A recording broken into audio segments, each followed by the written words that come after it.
வாழ்வில் வார்த்தை ஊழியங்கள் வழங்கும் இன்றைக்கான இறை வார்த்தை.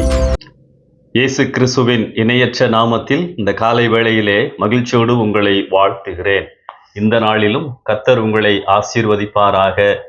இன்றைக்கான இறை வார்த்தையில் ஆண்டவருடைய வார்த்தைகளை தியானிக்கலாம். இஸ்ரவேல் மக்கள் கானானை நோக்கி பயணம் சென்று கொண்டிருந்த பொழுது தொடர்ந்து முன்னேறுவதற்கு பல தடைகள் காணப்பட்டன. யோசுவா 3 மற்றும் 4 அதிகாரங்களில் தடையாக இருந்த யோர்தான் நதியை அவர்கள் கடந்து சென்ற நிகழ்வை காண முடியும். யோர்தானை கடந்த அற்புதம் இஸ்ரவேல் மக்கள் செங்கடலை கடந்த அற்புதத்தை நினைவூட்டுகின்றது. அறுப்பு காலத்தில், அதாவது மழை கால முடிவில் யோர்தான் நதி கரைபுரண்டு ஓடும்.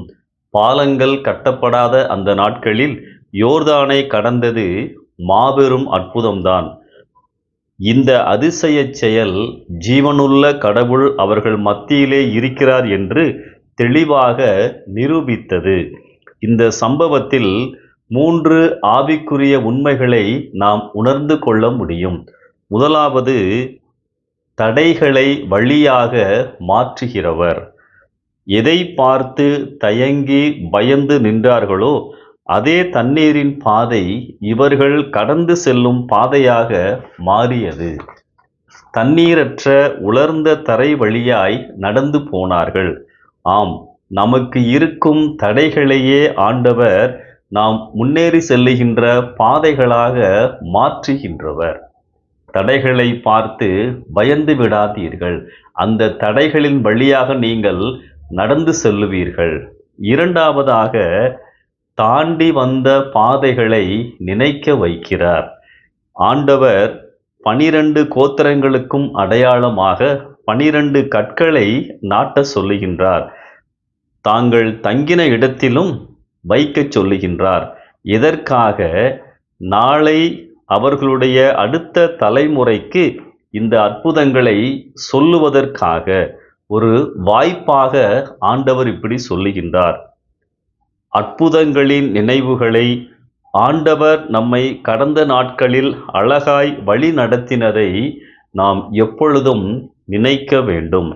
இந்த மக்கள், அதாவது யோர்தான் நதியை கடந்து வந்த மக்கள், ஆண்டவர் செங்கடலை பிளந்து மக்களை வழி நடத்தினதை பார்க்கவில்லை.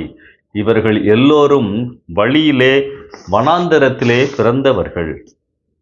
மூன்றாவதாக, தம்முடைய ஜனங்கள் தமக்கு பயந்து விசுவாசமாக வாழ விரும்புகின்றார். இந்த கற்களை பார்ப்பவர்கள் ஆண்டவரின் அற்புதங்களை, வல்லமையை நினைத்து சகல நாளும் கர்த்தருக்கு பயப்படுவார்கள் என ஆண்டவர் கூறுகின்றார். விசுவாசம் பலப்படவும் இவைகள் காரணமாக உள்ளன.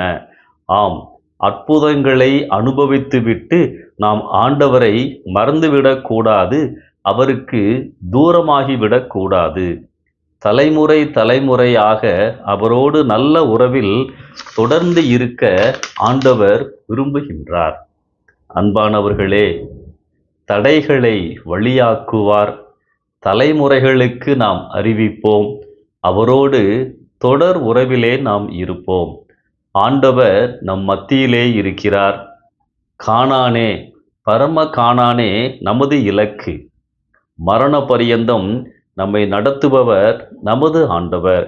அவரோடு இணைந்து பயணிப்போம். எப்பொழுதுமே பாதைகள் லெகுவாகும்.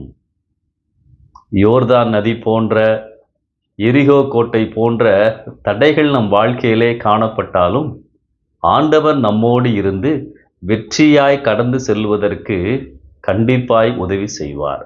அவரை நம்புவோம். தொடர்ந்து அவருடைய பாதையிலே நடப்போம். கர்த்தர் இந்த நாளிலே உங்களை ஆசீர்வதிப்பாராக. ஆமென்.